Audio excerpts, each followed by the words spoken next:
apa aja poin-poin yang kemudian dilontarkan dalam pra peradilan ini? Ya, yang pertama hasil pembacaan permohonan kami. Yang pertama poin-poin kami itu terkait dengan penetapan tersangka, error in personanya. Artinya kita lebih menitik beratkan bahwa yang kami nilai di sini adalah salah orang, salah sasaran, salah objek atau error in persona. Itu yang kami tekankan di dalam permohonan pra peradilan kami. Ya, jadi semoga juga pihak termohon mampu untuk menjawab apa yang menjadi gugatan atau permohonan kami. Tinggal kita tunggu besok seperti apa jawaban mereka. Tapi yang kami tekankan adalah penetapan tersangka itu tidak sah dengan dasar, adalah orang yang salah. Kemudian kami menilai juga di dalam permohonan kami dua alat bukti yang tidak dimiliki oleh termohon.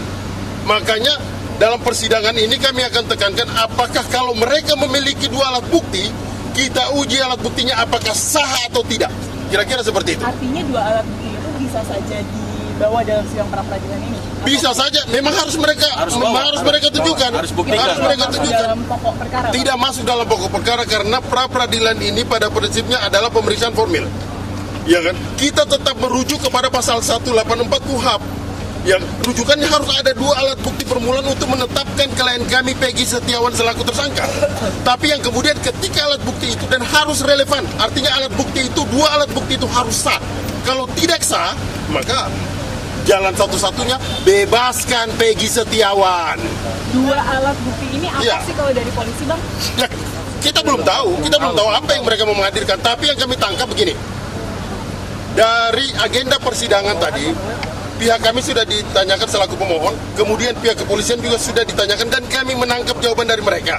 Saksi tidak ada, ya kan? Saksi tidak ada, mereka hanya mengajukan satu ahli. Makanya nanti kita lihat, kemudian bukti apa lagi? Kalau seandainya ada bukti yang relevan, ayolah. Kalau seandainya saksi tidak ada, maka rasa-rasanya logika hukum saya menekankan kira-kira nggak ada saksi dalam perkara ini yang dimiliki oleh pihak termohon. Kira-kira seperti itu. Dari pihak Peggy sendiri, bukti bahwa ini terjadi salah tangkap itu apa? Tadi disebutkan memang di sidang kan ada apa? Jelas sekali ini yang pertama kami sampaikan. Peristiwa terjadi itu di Cirebon, Peggy Setiawan berada di Bandung, itu kami sudah tekankan. Saksi-saksinya pun juga jelas. Buktinya juga semuanya jelas. Jadi kita sudah menekankan itu. Kalau hal-hal lainnya lagi, makanya kami melihat bahwa peristiwa ini, perkara ini sudah 8 tahun lamanya. Apakah penetapan Peggy Setiawan ini sesuai? Kami menilai ini tidak sesuai karena Peggy Setiawan dan Peggy Peron adalah dua figur yang berbeda. Kira-kira seperti itu kawan-kawan. Tadi disebutkan juga kan, dijelaskan juga kan tadi karakter atau sosok yang berbeda itu seperti apa? Ya, kita sudah menjelaskan mulai dari ciri-ciri fisik, ya kan, kemudian alamat, ya kan, usia juga semuanya berbeda. Tidak bisa kita memaksakan. Makanya kami mengajukan pra peradilan ini karena kami menilai bahwa terhadap klien kami ditangkap dulu, baru dicocok-cocokkan nih, dicari saksi, cari bukti. Ini penegakan hukum seperti ini kami lihat adalah sewenang-wenang. Karena yang kami butuhkan adalah penegakan hukum yang fairness, yang betul-betul menjunjung tinggi hukum sebagai panglima. Jangan sampai begini, kita sama semua di depan hukum, tapi kita tidak sama di depan penegak hukum. Jangan sampai itu terjadi. Kira-kira seperti itu kawan-kawan. Kayak tadi sosok yang berbeda ciri-ciri itu nanti alat buktinya akan dijadikan apa, Pak? Pembuktian ini silakan pihak kepolisian dulu membuktikan. Ya, saya tambahkan. Iya kan? Oke. Jadi alat bukti yang akan kami ajukan bahwa DPO berbeda dengan Peggy Setiawan, kami mempunyai penetapan DPO yang diumumkan oleh Polda Jawa Barat, ya, 3 orang, Andi, Dani, dan Peggy alias Peron. Itu sudah jelas kami akan jadikan bukti, ya, bahwa DPO-nya itu adalah Peggy alias Peron, khususnya dengan ciri-ciri rambutnya keriting, kulitnya tinggi 160, tinggalnya di Banjarwangunan. Nah, yang ditangkap ini rambutnya tidak keriting, Peggy Setiawan ini lurus. Alamatnya di Kepongpongan, ya, bukan di Banjarwangunan. Ya. Kemudian umurnya juga dalam DPO itu 30 tahun 2024 dan Peggy Setiawan ini ya baru saja 28 tahun. Pada saat ditangkap itu 27 tahun. Oke. Nah, kami jelaskan secara keseluruhan permohonan pra peradilan kami ada 35 halaman. Pada poinnya mempersoalkan pertama ya, karena setiap kompresi pers Polda Jawa Barat selalu mengatakan bahwa penangkapan Peggy Setiawan dasarnya adalah DPO, dasarnya adalah putusan pengadilan yang sudah inkrah, ya, maka ya, kami menyampaikan dalam permohonan pra peradilan ini pertama, ya, penangkapan, ya, tadi ada penangkapan. Penangkapan itu, ya, seharusnya seseorang harus ditetapkan sebagai tersangka terlebih dahulu. Nyatanya Peggy Setiawan, ya, ditangkap statusnya belum tersangka. Ditangkap 21 Mei, ya, pukul 10 pagi dan kemudian ditetapkan sebagai tersangka 21 Mei juga, ya, tetapi sudah setelah ditangkap.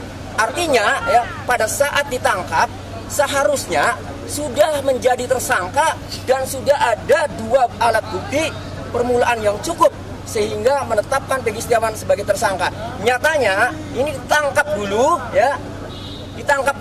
ya, kemudian ditetapkan tersangka. Seharusnya tersangka dulu. Tidak ada dari 2017, dari 2016 sampai viralnya film Pina, tidak ada yang namanya penetapan tersangka, tidak ada yang namanya pemanggilan. Kemudian yang kedua, ya, kecuali tertangkap tangan. Kalau tertangkap tangan boleh. Ini tidak tertangkap tangan sejak kejadian terdahulu juga, ya. Itu kejadian 27 Agustus 2016. Kemudian baru ditangkap para pelaku 8 orang itu 3 hari kemudian, artinya tidak tertangkap tangan, ya. Jadi pertama mempersoalkan penangkapan, ya. Kedua, ya, mempersoalkan penetapan tersangka. Tadi karena, ya, penangkapan terlebih dahulu seharusnya penangkapan itu seharusnya sudah tersangka. Ini tidak ditetapkan tersangkanya, ya, setelah ditangkap. Nah, penetapan tersangka juga ini harus ada 2 alat bukti, ya. Sementara tadi sudah disampaikan alat bukti itu setelah ditetapkan tersangka masih dicari-cari. Kami merasakan sebagai penasihat hukum ketika mendampingi, ya, saksi-saksi terakhir, ya, di Polresta Cirebon memeriksa Dede Kurniawan saja masih mencari motif, masih mencari alat bukti yang tadinya, ya, dicari geng motor afiliasi sampai di Cirebon, ya, di Polres itu dicari Jakmania garis keras. Itu artinya kami yakin bahwa dalam menetapkan tersangka ini tidak mempunyai alat bukti. Itu poinnya. Jadi 1 penangkapan, 2 penetapan tersangka gitu.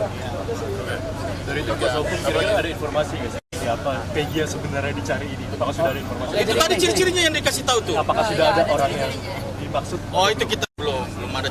Enggak, sekarang begini. Kami hadir di sini semata-mata kita harus garis bawahi nih, ya. Kita harus garis bawahi bahwa Peggy Setiawan itu bukanlah Peggy Peron. Jadi apapun perbuatan Peggy Peron, bagaimana kami tidak ada kaitan itu.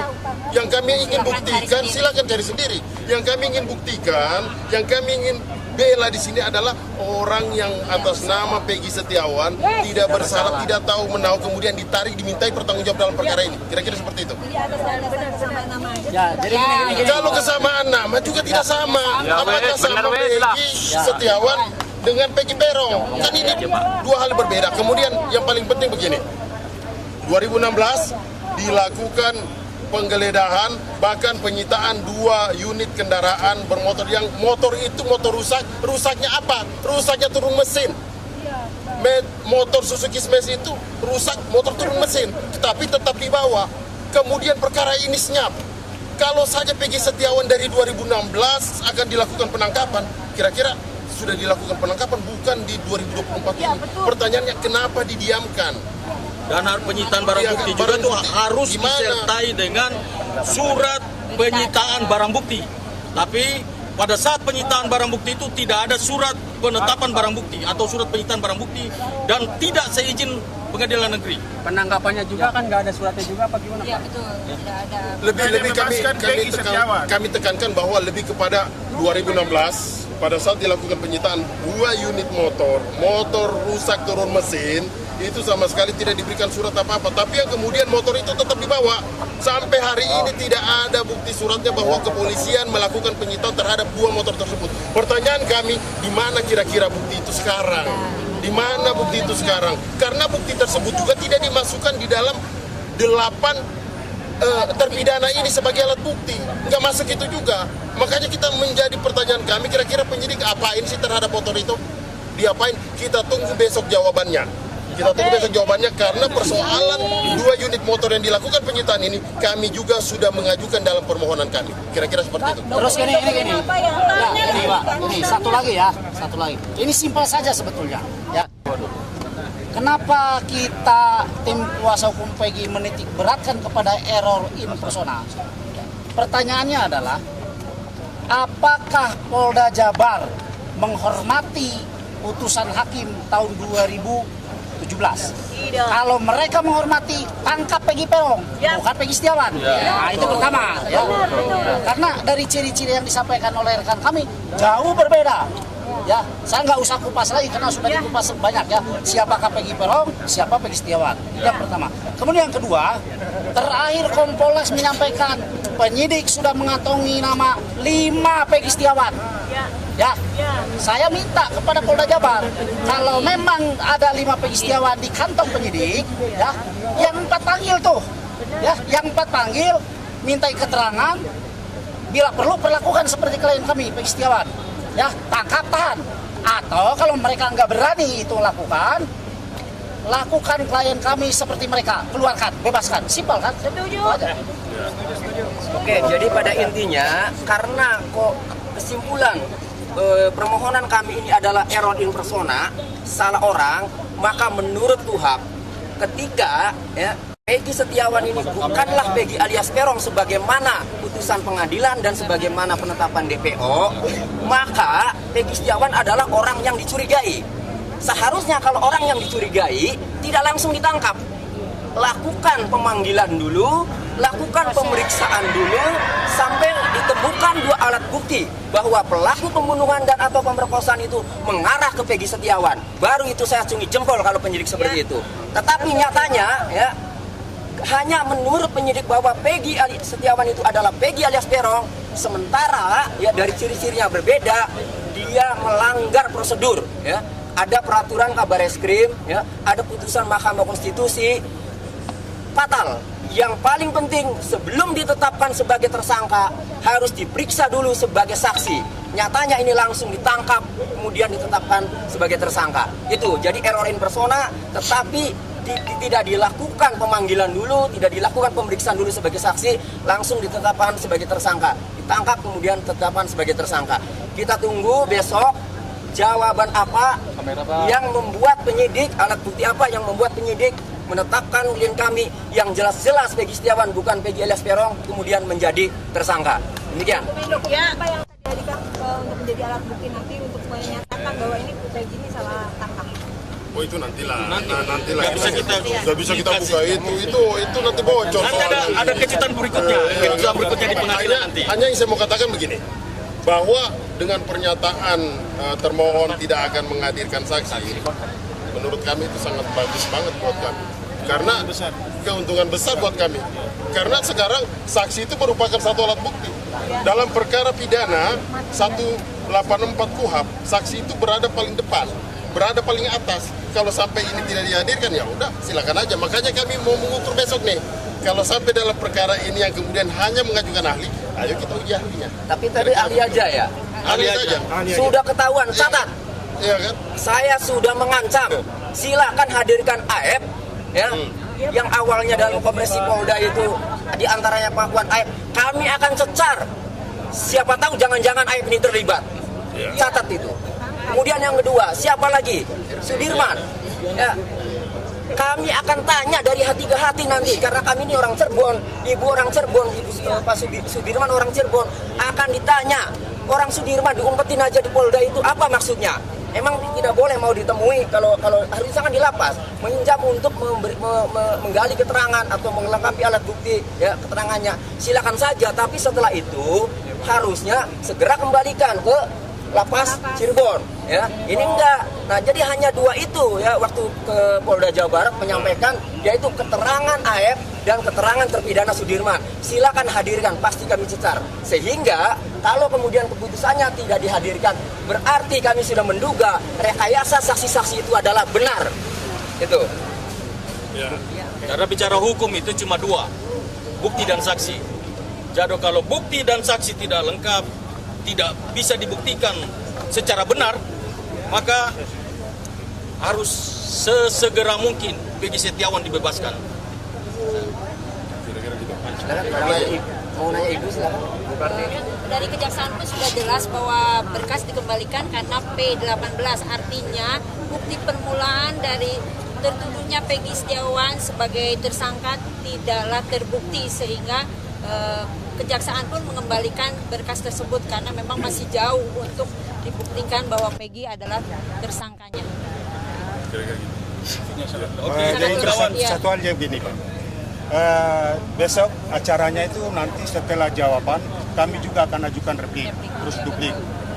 Dalam replik nanti kami akan tegaskan juga bahwa soal penangkapan terhadap klien kami Peggy Setiawan, jelas-jelas dikatakan oleh klien kami, rekan-rekan kami itu sudah perbuatan melanggar hukum, ya kan? Kewenangan. Terutama soal penangkapan. Soal penangkapan pada saat keluarkan sprint penangkapan harus diberitahukan kepada orang tua atau keluarga atau penasihat hukumnya. Tetapi ini tidak pernah ada, ya kan? Nah ini penting, perlu dicatat. Nanti akan kami tegaskan dalam replik besok. Terima kasih sudah ya. Terima kasih teman-teman. Oke, terima kasih ya. Terima kasih. Semangat, Pak.